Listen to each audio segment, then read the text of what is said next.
امریکی اسرائیلی بمباری کی قیامت خیز دھماکوں کی گونج میں جب زمین کانپ رہی تھی،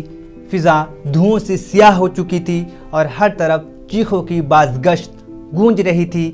ایک ایرانی نرس امید کا وہ چراغ بنی جو اندھیروں کو چیر کر روشن ہو گیا۔ وہ لمحہ صرف جنگ کا نہیں تھا، وہ انسانیت کے امتحان کا وقت تھا، جب لوگ اپنی جان بچانے کے لیے پناہ ڈھونڈ رہے تھے۔ وہ بہادر عورت خطرے کی طرف بڑھ رہی تھی، اسپتال لرز رہے تھے اور دیواروں کے بیچ جہاں ہر سانس آخری محسوس ہو رہی تھی، ننھے معصوم نوزائیدہ بچے بے بسی کی تصویر بنے پڑے تھے، مگر اس کے دل میں خوف کے بجائے صرف ایک عزم تھا، زندگیاں